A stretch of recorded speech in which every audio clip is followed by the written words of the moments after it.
Hello everyone, welcome to the third lecture on cosmology. So, in the last lecture we talked about the FLRW metric and how to write the Hubble parameter for such a universe. So, just to remind you, suppose you want to build up a cosmological model, what would you do? You first list all the matter or energy components that constitute the universe. For each component alpha, you are supposed to know the value of W alpha, that is the pressure density relation. You also need to know the corresponding density parameter denoted by omega. So, for alpha component, the density parameter will be omega alpha. If you evaluate it at the present epoch, we will call it omega alpha 0 as is written here. Now, do not forget to calculate the curvature next, because that is crucial. So, the curvature parameter will simply be 1 minus summation over all the components omega alpha 0. So, you sum over all the densities, subtract 1, the negative of that is the curvature. Now, you are in a position to write the Hubble parameter. So, the Hubble parameter is a dot square by a square. So, that is the square of the Hubble parameter, that is h square a.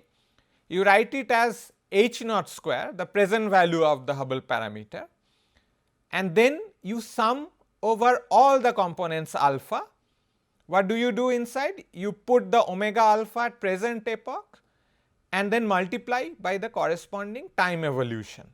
We have already seen that if the pressure density relation or the equation of state is W, then the evolution is given by a to the minus 3 1 plus W, and that is precisely what is written here. Then at the end you also add the curvature term, that comes with omega k 0 divided by a square. So, the curvature evolves as 1 by a square.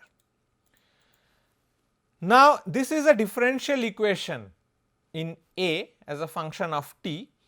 So, in principle, if you know everything on the right hand side, you can solve for A t, and then you are in a position to calculate all relevant quantities of interest. You can calculate the luminosity distance, the angular diameter distance, or any other cosmologically relevant quantity. These are things which we have already discussed in the previous lecture.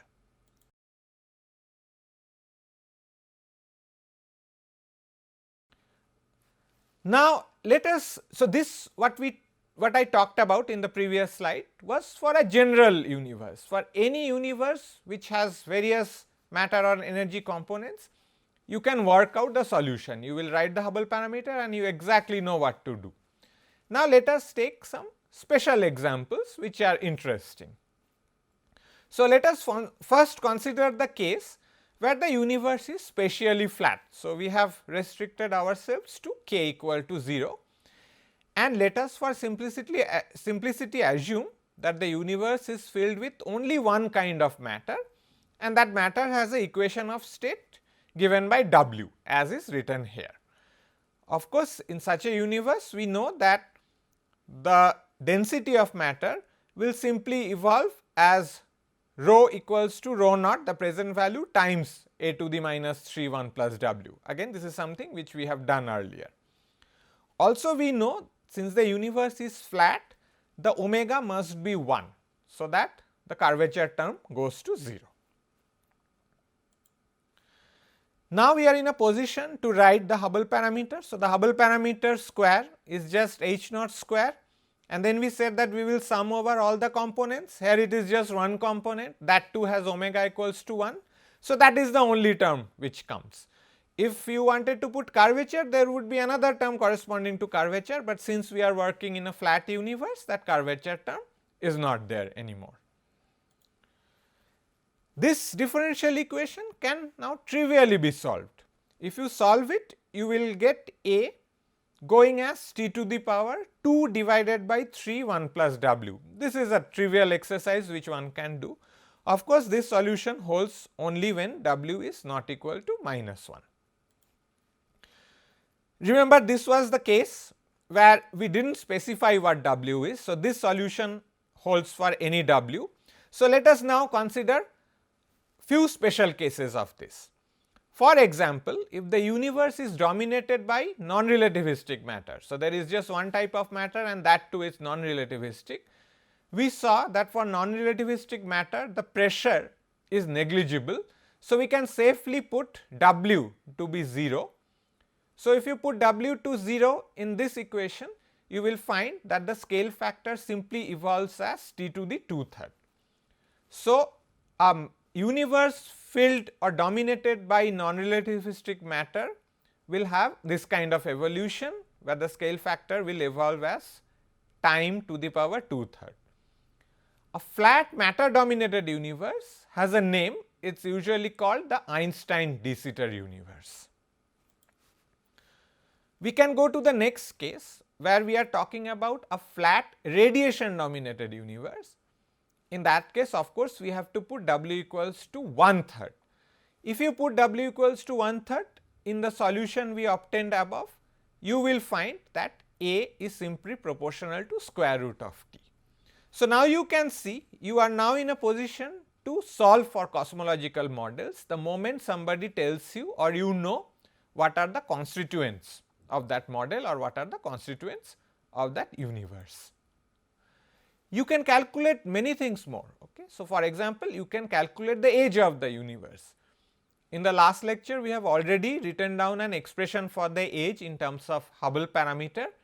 If you solve for this universe, you will find that the age is given by 2/3 divided by 1 plus W H inverse.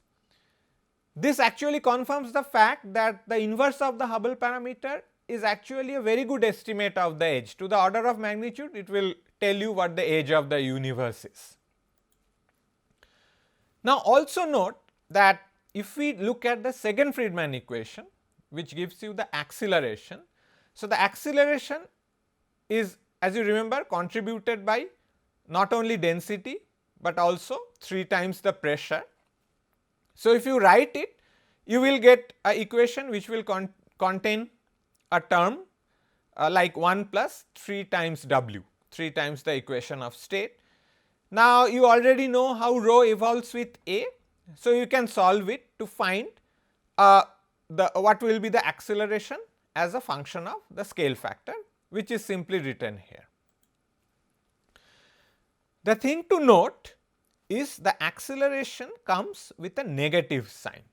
Everything else here is expected to be positive. For example, for non-relativistic matter and radiation, you can put W equal to 0 here or W equal to 1/3 here. The right hand side overall will still be negative. So, this tells us that acceleration will be negative for non-relativistic matter and radiation. Hence, the universe will decelerate whenever it is filled with matter of this kind, okay, normal matter, matter which we know of. In fact, if you want to make the universe accelerate, you need a W which has to be less than minus of 1/3, only then the term in these brackets will become negative, and so the right hand side overall will become positive. So, for acceleration you need a matter which has W equal to minus 1/3. If the density is positive, this implies that you need a matter which has negative pressure. Clearly, we do not know of any such matter in laboratory, and I will come back to this point later in more details. You can also, for example, relate the age of the universe to its density. Since you have already solved for the density as a function of A, and now you also know A as a function of T, there is nothing which can stop you from writing rho as a function of T, and that is what I have done here. So, at the end you will find that rho evolves as 1 by T square with the proportionality factor depending on W. So, no matter whether you are filled with radiation or matter, rho will evolve as 1 by T square. It is only the proportionality constant which will change. Now, let us take another example. In this example, what we assume is that the universe is filled with non-relativistic matter. So, it is a matter dominated universe with W equal to 0, but in this case we allow curvature to be non-zero. So, it is matter dominated, but it can have curvature if it wants. Again now you can simply write the expression for the Hubble parameter. So, H A square will be H naught square, and then you have to write the term coming from the matter component. In this case there is just one type of matter which evolves as 1 by A cube, so the density evolves as 1 by A cube. So, that is the first term, and then you have to put in the curvature term. The curvature term will contain 1 minus omega of that matter or omega k 0, whichever way you want to write. Okay. Now, this equation you can just rewrite in a slightly different form. Remember, you have a dot square by A square in the left hand side. So, you can write it in a form which is quite suggestive. So, you can write it as half A dot square minus a H naught square omega naught divided by 2 A, which is this term taken to the left hand side and appropriately multiplied by A square, and that is equal to the curvature term which remains on the right hand side. Okay. Remember, I have multiplied this equation by A square. Now, this equation should be familiar to you, at least mathematically. This is the energy equation for a particle moving in a 1 by r square gravitational field. This will be the half v square term, the kinetic energy term. This is the potential energy term which goes as 1 by r, and in the right hand side you have a constant which is like the total conserved energy. So, mathematically the universe is just like you have thrown a stone from the surface of the earth, and depending on what energy you give, the trajectory of that stone behaves in a certain way. For example, if the energy term is positive, which means omega k 0 is positive, means omega naught, the omega of matter, is less than 1, then we know that the motion will be unbounded. If you throw a stone, it will never come back. In this case, what it means is that the universe will expand forever. It will never kind of start it will never start contracting. So, that will happen when omega is less than 1, and this is corresponds to the fact that there is simply not enough matter to halt the expansion. In the other case, when the energy is negative, that will be the case where matter density is greater than 1. In this case, again remember the example of the stone. If you throw a stone with energy less than 0, the stone will go up for some time, it will reach a maximum height and then it will come back. Same thing will happen to the universe, it will expand, it will reach a maximum size and then it will start contracting. So, that is the case when you have omega greater than 1. The flat universe corresponds to the case which is exactly in between. This is the case when the particle moves exactly with the escape velocity in our analogy. So, in this case the universe will keep on expanding asymptotically, but just about. This picture actually shows the behavior of the scale factor as a function of time for matter dominated universe in these three cases. So, let us take the case of the closed universe first. Closed universe means you have more matter, the omega is greater than 1. In this case you should follow the blue curve. You can see the scale factor increases, reaches a maximum and then it starts contracting and it hits 0. So, the universe recollapses to a point.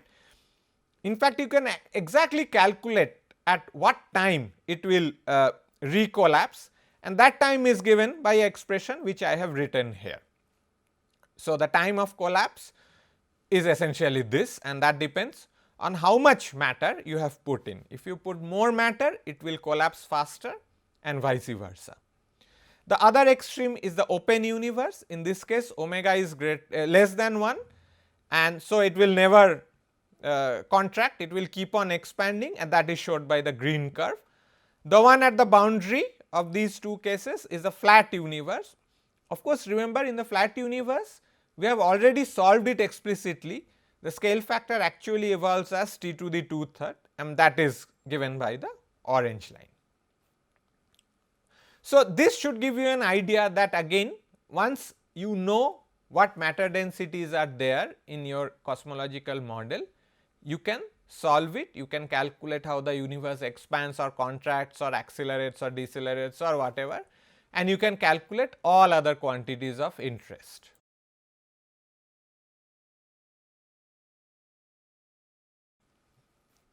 Now, you can ask the question that okay, we have worked some examples, but what is the case in our universe? What are the matter densities in our universe? What are the different type of constituents which arise there, and what are the corresponding density parameter? Basically, we now want to solve for the scale factor or the Hubble parameter for the universe we live in. So, to do that, as remember, we just first have to list all the components with their omega parameters. So, it turns out depending on what we know now, the main components of our universe are radiation, ordinary matters, baryons. Okay. So, this should be a bracket which needs to be closed, sorry for the typo here. There will be dark matter, and I will tell you what dark matter is very soon, and there is something called dark energy. So, as per our understanding, the main components of our universe are these four. Okay. So, let us take them one by one. Let us start with radiation. A bit of history here. So, in 1965, two scientists in the Bell Laboratory in the US, Penzias and Wilson, they had actually built a radio instrument to do some radio astronomy and some satellite communication experiments. And then when they were doing these trying to do these experiments rather, they found that there is some excess radio signal which is captured by their instrument, and they could not account for that. This radio signal came from all over the space. This was kind of direction independent, and even after they had accounted for every known source of radiation, this thing could not be explained. In fact, it turns out that in 1948, well before this experiment was going on, three scientists, Gamow, Alpha and Herman, had actually theoretically predicted the existence of a background radiation called the cosmic background radiation, which is a natural outcome from Big Bang. Basically, it originated when the universe was small and hot, and then as the universe expanded, it cooled down. Remember, the temperature simply goes down with the scale factor as the universe expands. This theory in fact helped in interpreting the signal Penzias and Wilson were finding. So, basically, I mean accidentally though, Penzias and Wilson, what they discovered was a radiation which is often popularly called as leftover from Big Bang. So, it is coming from the early universe, it has cooled down because of the expansion of the universe, and that is basically a cosmological signal. So, that is a radiation, that is the bulk of the radiation which constitutes our universe. So, Penzias and Wilson, these are their pictures. They actually were awarded the Nobel Prize in 1978 for the discovery of the cosmic microwave background.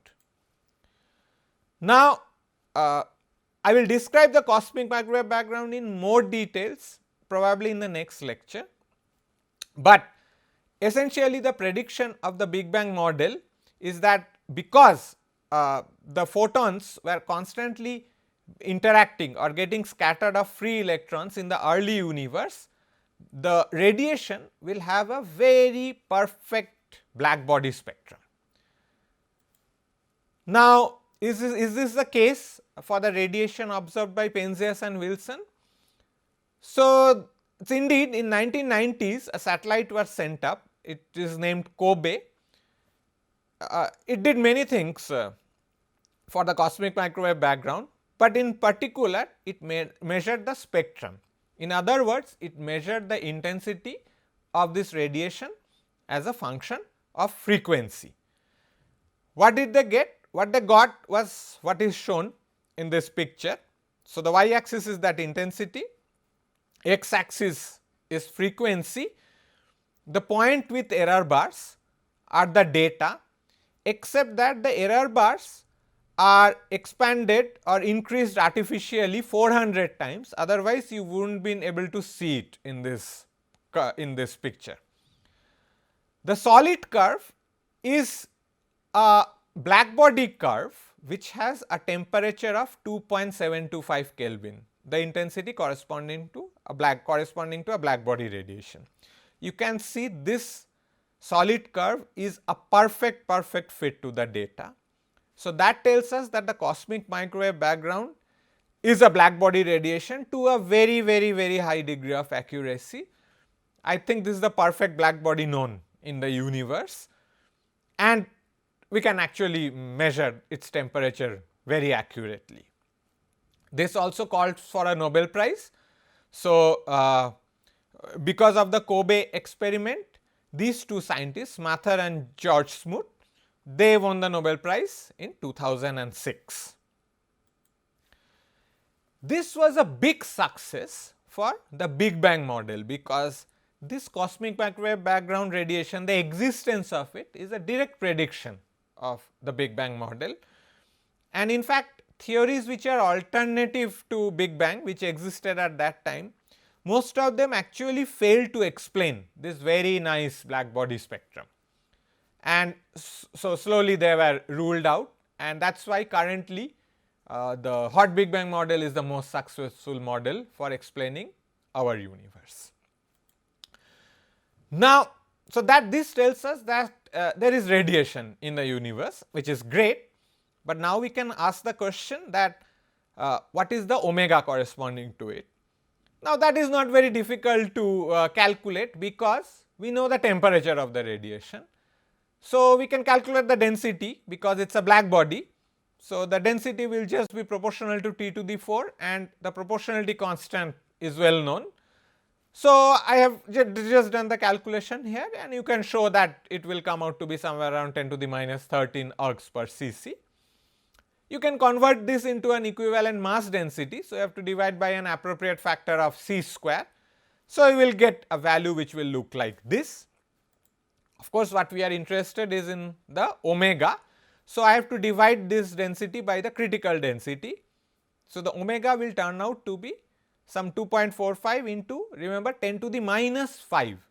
So, it is a very small omega. The contribution is very small today for the radiation. Remember, this is the omega evaluated today. It turns out that in addition to radiation, the standard electromagnetic radiation, the universe consists of relativistic neutrinos as well.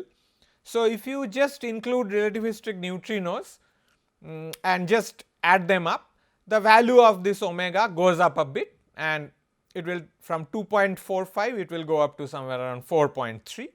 It is nevertheless much less than 1, but yes, this is the value of omega one should deal with. So, that is the first component, the first term which will go in the right hand side of that Friedmann equation or the expression for the Hubble parameter. Right. Now, what about the second component? We said baryons, that is just ordinary matter. Now, these baryons are basically contributed by stars, by gaseous matter between stars, which we call the interstellar medium. Not only that, there is a diffuse medium between galaxies, the intergalactic medium, and so on. So, anything which is made up of ordinary matter like electrons, protons, neutrons, anything which we are made up of will contribute to the baryons.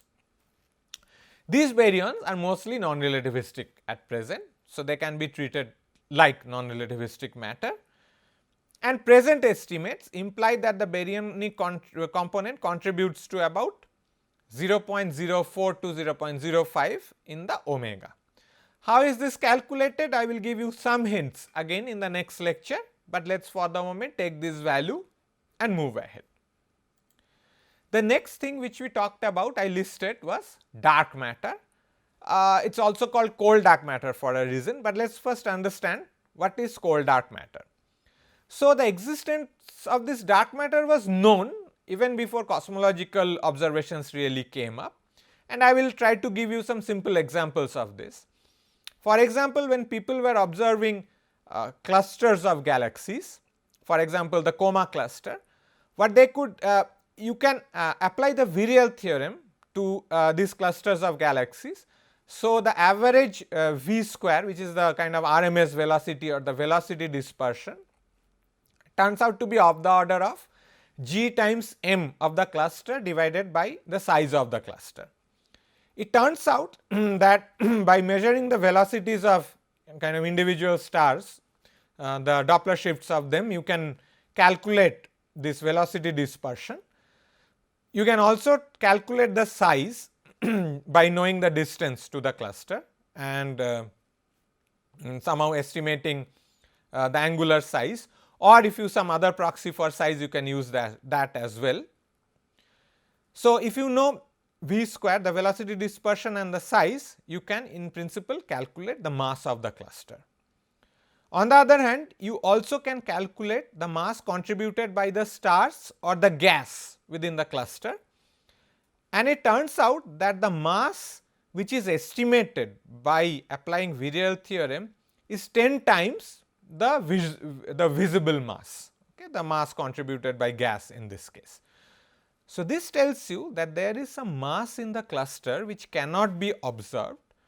It is there because you can feel its gravitational effect, but that is what the virial theorem is telling us, but we cannot see them.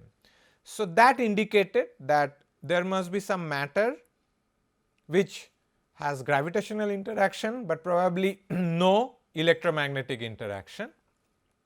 So, that matter at that time was termed as dark matter. There were other evidences for dark matter which came from what we call the rotation curve of galaxies. So, you take galaxies and measure the velocities as a function of distance from the center of the galaxy. These velocities could be velocities of, for example, hydrogen atoms which are rotating in the galaxy. So, take this as the rotational velocity. So, a curve like this is called rotation curve, and if you now theoretically model this rotation curve, what you can show is that the velocity should actually fall as square root of r beyond the visible galaxy mass. So, once you are out of the galaxy, you have gone way beyond where the stars are, you expect the velocity to decrease is 1 by root r. What you actually observe is this: the velocity goes up, which is as what theoretical models would predict, but at this point you expect it to decrease like this. Instead, it remains more or less flat.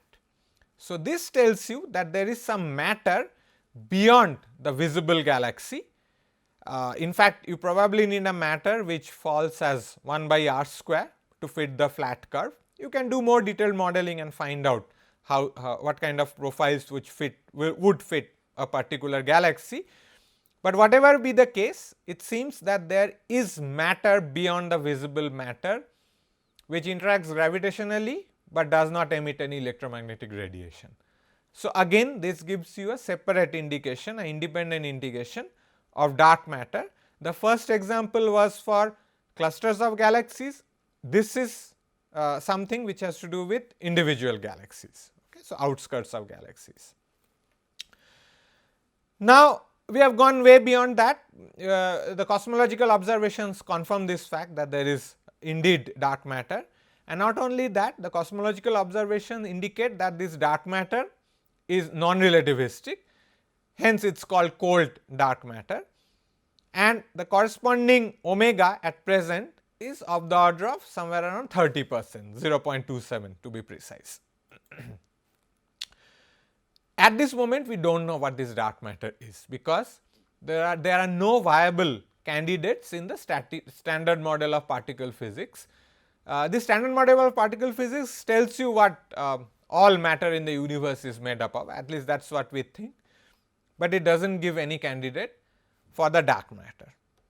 So, just to summarize what we have done radiation till now, we have talked about baryons till now, we have also now talked about dark matter. Remember, both baryons and dark matter are non-relativistic. So, but the dark matter content is much more than the baryons. So, the baryons, the ordinary matter we are made up of, gives you somewhere around only 4 to 5%, whereas the cold dark matter component is coming out to be much more like 25 to 30%. So, in that sense the non-relativistic component of matter in the universe is highly dominated by this dark matter. Now, finally, we have to talk about the accelerating universe, because as we have discussed, radiation, these baryons and the cold dark matter, none of them are going to give you a universe that is accelerating. All of them will give rise to a universe that is decelerating. However, we already discussed that the supernova data indicates that the universe is accelerating at late times. So, the condition for acceleration is that you have to satisfy a condition which looks like this, that rho plus 3 p divided by c square has to be less than 0. If you now assume that p has p is related to rho by an equation like this, which we have been assuming so far, and if you assume that the density cannot be negative, density has to be positive definite, then what you find is that the pressure has to be negative and the W has to be less than minus 1/3. Such matter which is never seen in the laboratory, we do not know what it is, and that is now called dark energy. So, now we believe that the universe has a significant amount of dark energy, so that it can give rise to acceleration. In fact, if we analyze the data very carefully, the supernova data combined with other data sets, what we find is W is not only less than 1/3, but actually W is very close to minus 1. Now, if W is minus 1, what you can do is you can solve the conservation equation and show that the density has to be constant. That is, the density does not decrease even when the volume expands, which is what you would expect for normal matter. The dark energy component, which has W equal to minus 1 and rho equal to constant, is known as the cosmological constant and is denoted as this lambda. Okay. So, the universe has a cosmological constant, and that is the main reason why it is expanding. According to present estimates, the omega corresponding to lambda, which of course is not evolving, is of the order of 70%, much more than any other component we have discussed so far. This is the kind of cosmic pie. It tells you what are the various constituents of matter in the present day universe. As you can see, the pie is dominated by dark energy, somewhere around 68%. Ordinary matter is very less, somewhere around 5%. The dark matter is somewhere around 27%. So, these are the things which we already discussed. Remember, dark matter plus ordinary matter constitutes the non-relativistic component of matter. You may ask, where did the radiation go? The radiation is negligible. So, even if we try to plot it here, it will not show up. So, the present day universe has radiation, although it has this cosmic microwave background all over, the net contribution is really negligible as far as this ultra relativistic or radiation component is concerned. What you could also see, that if you add up the omegas for these components, the omega turns out to be very close to 1. So, again observations indicate that we are living in a universe which is very close to flat. We are probably living in a spatially flat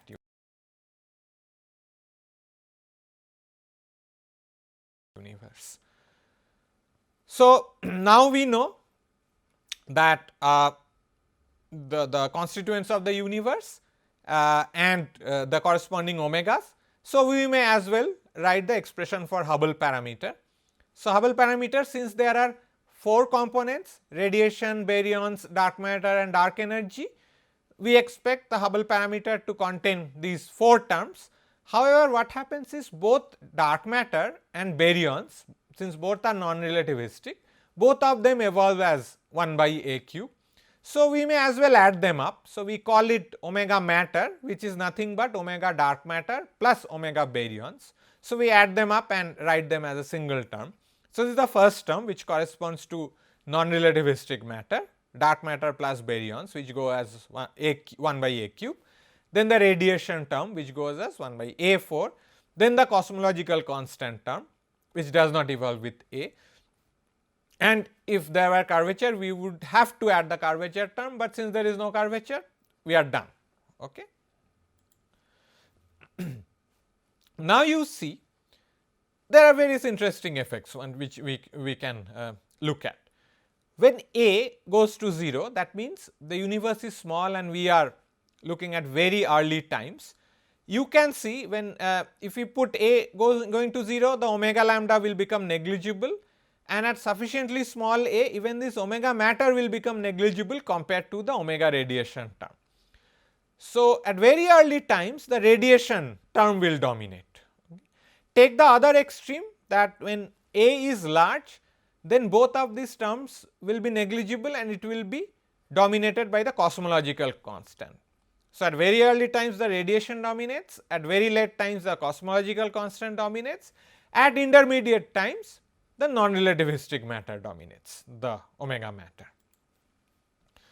You can in fact calculate what are the values of this A, the scale factor, when these various the transition from one domination to another domination occurs. For example, at early times the universe is radiation dominated and then it becomes dominated by non-relativistic matter. So, you can ask the question, when does it happen? So, that roughly happens when omega matter and omega radiation are equal. So, you can solve this equation and obtain a value of A which will give you this equality. The value of A inverse turns out to be somewhere around 3500.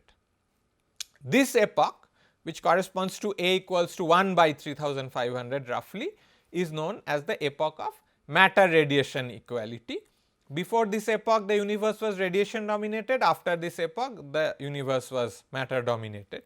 Similarly, you can find the epoch where matter and cosmological constant were equal, and that will give you a which is much closer to 1, much closer to present day, that is somewhere around 0.8 or so. This is a plot which shows the evolution of various density components as a function of scale factor. So, the densities are normalized to the present day value of the critical density. Let us start with radiation, which is the blue curve. So, this is the radiation curve, and since the radiation goes as 1 by a to the power 4, you have a curve like this. Remember, both the axes are logarithmic. So, any power law will show up as straight lines here.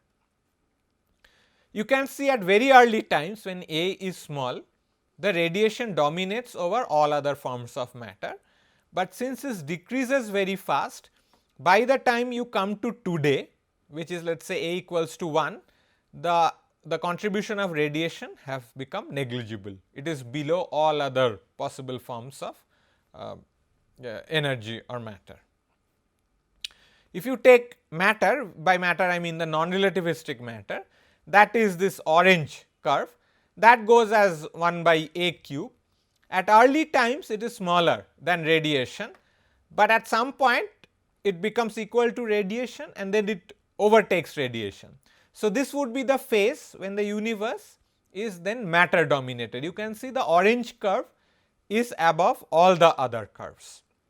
So, the universe remains matter dominated for quite some time, till at some point the cosmological constant takes over. So, the cosmological constant is shown by the green curve. Since it is constant, this curve is basically horizontal. At early times, the cosmological constant is negligible compared to other forms of density. So, if we were living in a universe at this time, we would not even know that the cosmological constant existed. But since it is constant and all the other forms are decreasing, all the other forms of densities are decreasing, at some point the cosmological constant takes over the radiation, and very recently it also takes over the matter. And in the future the universe will be completely dominated by the cosmological constant. For completeness, I have also shown the evolution of the Hs square term, which is basically addition of these three terms. which is shown by the red curve. So, you can see the red curve at early times is on top of the radiation curve, then it slowly transits over to the orange curve, which is the non-relativistic matter, and here it has transited over to the cosmological constant curve. So, this Hubble parameter at early has this clearly these three phases, the radiation dominated, the non-relativistic matter dominated, and the cosmological dominated phase.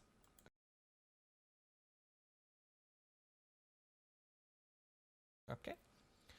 Now, this is our standard model of cosmology, and it actually helps in explaining many observations, but there are some difficulties. And before going into describing the standard model in more detail, let me just talk about some of the difficulties. So, the difficulties which I have listed here, and we will go through one by one, are the horizon problem, the flatness problem, and some difficulties related to the cosmological constant. Of course, there is this another difficulty which we will not talk about much, is the fact that we do not have any understanding of this dark matter or these dark energy components. We do not know what they are. We do not know what this dark matter is. It is not detected in any laboratory or any terrestrial experiments, but at least it is something which has which is non-relativistic, it has zero pressure, and probably it will come out from some extended theories of particle physics. Dark energy is completely out of hands, because now we were talking about something which has negative pressure, extremely difficult to explain by any theory. So, we really do not know what they are. So, let us come to the first problem, which is the horizon problem. As we have seen already, the age of the universe is somewhere of the order of the inverse of the Hubble parameter. Now, we can calculate the distance travelled by photons during this time. It is basically c divided by h inverse. So, that is basically c times the t. The actual distance travelled will be slightly more if you do the full calculation, but for the moment let us just stick to this order of magnitudes, and that is sufficient for our purpose. Now, if the photons can only travel a distance c by h c by the Hubble parameter, then if there are galaxies beyond this distance, we will not be in causal contact with those galaxies. So, light from those galaxies would not have reached us, because photons did not get time to travel that much. This is known as the particle horizon, the fact that galaxies beyond a distance will not be in any kind of contact with us.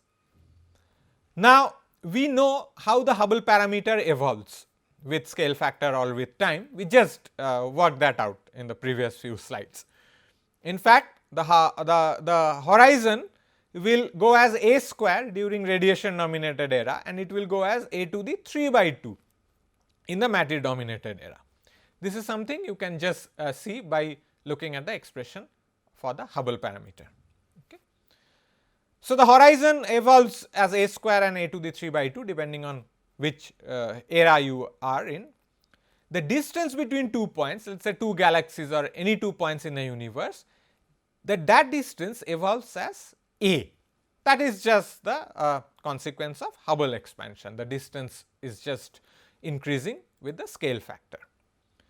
Now, let us plot various length scales as a function of a.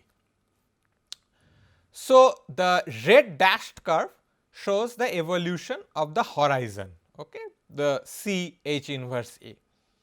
It is increasing as a square at early times, the radiation dominated phase, and then it still increases, but increases as a to the 3 by 2, that will be the matter dominated phase.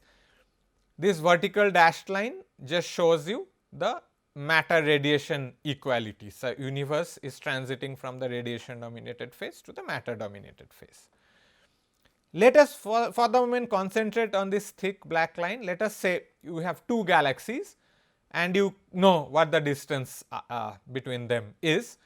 That distance increases as a. Okay. So, the distance at this a is given by whatever this is, and at early times the distance is smaller, just evolving as a. Now, the point to note is that the proper distance between these 2 points goes as a, whereas the Hubble radius or the horizon evolves faster than that. It evolves either as a square or a to the 3 by 2. Now, hence as we go more and more in the past, so you go to smaller and smaller a, what will happen is that this d, the distance between these 2 points, will become larger than the horizon. So, this means that if we are thinking about 2 galaxies separated by this much distance, if you go to, for example, let us say matter radiation equality here, their distance would be larger than the horizon. So, till this point they were never in causal contact. Okay. You can see their distance is larger than the horizon. They came to causal contact first at this point when they entered the horizon. After that they have been in causal contact. Okay. Now, you can take any 2 galaxies and plot a line like this. For example, if you take 2 galaxies which are really far away like this one, these 2 galaxies, this pair has not come to causal contact probably even now, because they are so far away that they have not entered the horizon. These are 2 galaxies which are probably much closely separated. These have come to the causal contact much earlier, they have entered the horizon much earlier, and so on. Okay. However, no matter which scale you take, particularly the cosmologically relevant scales, if you go early enough, it is clear that they will go out of the horizon and they will not be in causal contact at early times. Now, this is a problem, because if the galaxies which are separated by relevant cosmological scales were not in causal contact at early times, how did the universe become so homogeneous? We look at the universe all around us, for example, through the cosmic microwave background radiation or many other probes, we see them to be extremely homogeneous. The universe looks the same at all places. So, if they were not in causal contact at early times, how did the universe become so homogeneous? How did each point know what happens to the other point? Okay. It seems they all at early times, at least they all evolved kind of without knowing what the other guys are doing.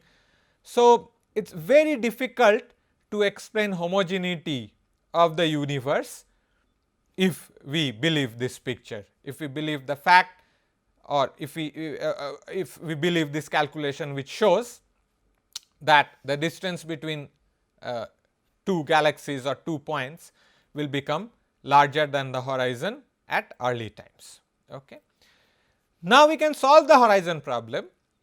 If we want to solve the horizon problem, we have to introduce a phase of the universe where the Hubble parameter or the horizon did not evolve faster than the proper distance between galaxies. The best way to do that would be to take a universe where the Hubble parameter was simply a constant like this. Okay. So, till in the last plot we were talking about the radiation dominated phase and the matter dominated phase, but suppose there was a phase before the radiation dominated phase where h was constant. So, you make it constant like this, then you see the distance between 2 galaxies would be less than the horizon at very early times. So, if you go to early enough times, you can see that all cosmologically relevant scales or distances will become smaller than the horizon, and then there is no problem. Okay. All cosmologically relevant quantities would have been in causal contact at very early times. Then in between, of course, they went out of causal contact, but that is not a problem, because they were in causal contact at early times and the homogeneity was set in at that time. So, we will not have any difficulty in explaining homogeneity if we have a phase where the Hubble parameter is almost constant. If the Hubble parameter is constant, you can again solve the Friedmann equation and you will be able to show that the scale factor will evolve exponentially. So, what it means is that to solve the horizon problem, we need a phase of the universe where it expanded rapidly, it expanded exponentially. Remember, for other kinds of matter it expands only with a power law. Now we are demanding that we need a phase which is kind of has very rapid expansion. Okay. So, fine. So, let us say that phase exists and we will come back to it. Let us talk about another problem, which is the flatness problem. Now, this problem has to do with the evolution of the curvature density. So, you take the omega corresponding to curvature and work out its evolution with respect to A. Just from the expression from the of the Hubble parameter, you should be able to show that the curvature evolves like this. So, it is related to the curvature at present divided by the summation over all alpha components and the curvature term. Okay.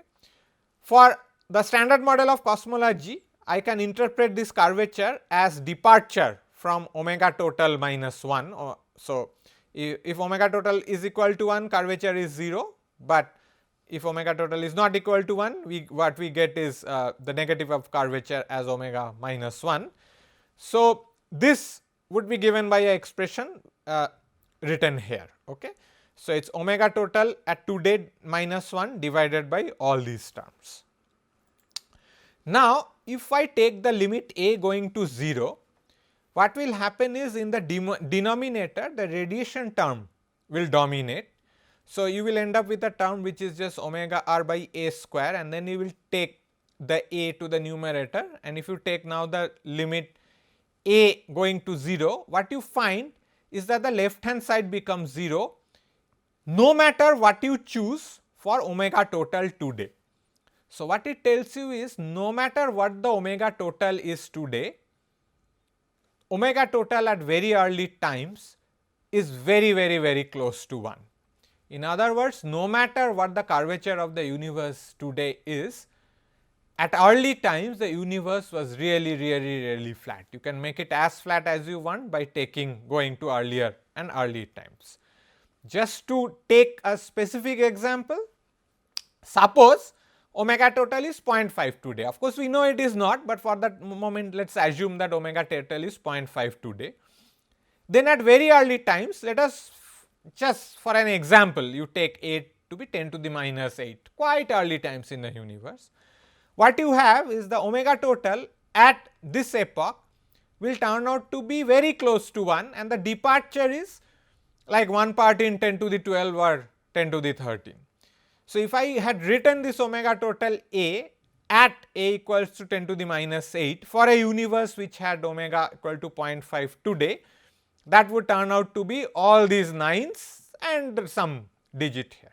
Okay. So, you can see it is very close to 1, and you can make it closer to 1 if you take a smaller value of a. Now, you say that suppose instead of starting with a universe which has omega total of this many 9s and a 4, you started with something which is slightly different. It is very close to 1, but the departure of 1, instead of it being 6 times 10 to the minus 13, let us say it is just 10 to the minus 12. So, it is the difference between this and this. So, you can see the difference is almost, it is very small. However, if you start with this second case, you would have ended up with a universe which is very different. Instead of 0.5, you would have ended up with the omega total of 0.9. So, that means it tells you that the omega total at early epochs must have to be very finely tuned towards unity. For example, even if you had taken this value, you would have ended up with 0.9. Okay. If omega total is much closer to 1, you have to actually fine tune this value to much more decimal points. Okay. So, that looks a bit unnatural. Why should a parameter be fine tuned to something to beyond 12, 13, I mean I do not know how many 20, 30 decimal points. Okay. So, this tuning of initial conditions which make physicists uncomfortable is called the flatness problem. So, it has to do with the fact that we have to tune the curvature parameter to a very high degree of accuracy to make the universe look what it is. It turns out the flatness problem can also be solved by incorporating a rapidly expanding phase at early times, which h almost constant. So, to do that, what you can do is you can work out again the evolution of the curvature parameter or omega minus 1 parameter. What you will find is that, let us imagine that there is a phase of this rapid expansion. It starts at a I and it ends at a f, a initial and a final. What will happen is the omega total at a final will be related to omega total at a initial by an expression like this. So, right hand side is a initial square by a final square. Now, since the scale factor increases exponentially during this rapid expansion, a f we expect it to be much larger than a initial. So, what happens is the right hand side becomes 0. So, in that case what happens is, no matter what omega total you start with, the omega total at a final will simply go to 1, because the right hand side has gone to 0.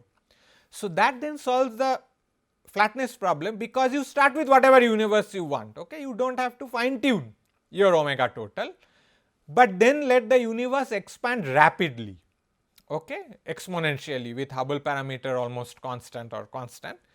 Then what will happen is, the moment you end this expansion phase, at the end of this expansion phase, the omega total will be almost 1, it will be very close to 1.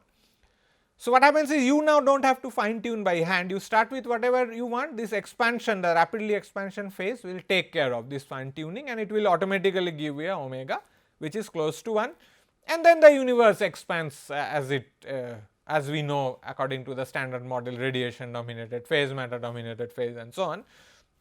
So, this fine tuning problem has gone away. So, this rapid phase of expansion then becomes interesting. This is useful for solving at least 2 problems. So, this has a name, it is called inflation. Okay. In addition to solving this problem, the inflation also provides a mechanism for generating small perturbations via quantum effects in the smooth universe. These are the seeds which will grow and give rise to the large scale structure we see around us today. So, in that sense, inflation is quite useful.